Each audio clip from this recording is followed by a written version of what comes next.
വലിയൊരു വിവാദം 2 ദിവസമായിട്ട് കേരളത്തിൽ കിടന്ന് കത്തുകയാണ്.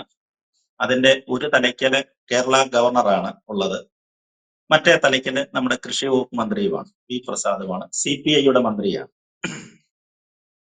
പി പ്രസാദിനെ സംബന്ധിച്ചിടത്തോളം പറയുകയാണെങ്കിൽ അദ്ദേഹം അങ്ങനെ ഒരു വിവാദങ്ങളിലോ ചർച്ചകളിലോ ഒന്നും പെടാതെ വളരെ സോഫ്റ്റ് ആയിട്ട്, നമ്മൾ പറഞ്ഞില്ല, റോഡിന്റെ ഒരു വശം ചേർന്ന് പോകുന്ന മന്ത്രിയായിട്ട് അങ്ങ് പോയിക്കൊണ്ടിരിക്കുകയായിരുന്നു. അദ്ദേഹത്തിന്റെ കാര്യങ്ങളൊക്കെ കൃത്യമായിട്ട് ചെയ്യുന്നുണ്ട് എന്നുള്ളതല്ലാതെ മറ്റു പ്രശ്നങ്ങളിലൊന്നും. അതേപോലെ തന്നെയാണ് അവരുടെ മറ്റൊരു മന്ത്രിയായ ചിഞ്ചുറാണി അതേപോലെ തന്നെ പോകുന്ന ഒരു രണ്ട് സൈഡിലായിട്ട് ഇങ്ങനെ പോയിക്കൊണ്ടിരിക്കുന്ന നിർദോഷികൾ എന്നൊക്കെ പറഞ്ഞ് വിശേഷിപ്പിക്കാവുന്ന രണ്ട് മന്ത്രിമാരായി.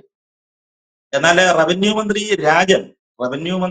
രാജൻ ഈ അടുത്ത സമയത്ത്, അത് കഴിഞ്ഞ തവണത്തെ തൃശൂർ പൂരവുമായിട്ട് ബന്ധപ്പെട്ടാണ് ആ ആരോപണങ്ങളും പ്രത്യാരോപണങ്ങളും ഒക്കെ വന്ന് അദ്ദേഹം കുറച്ചു കാലമൊക്കെ ചിത്രത്തിലൊക്കെ വന്നിരുന്നു.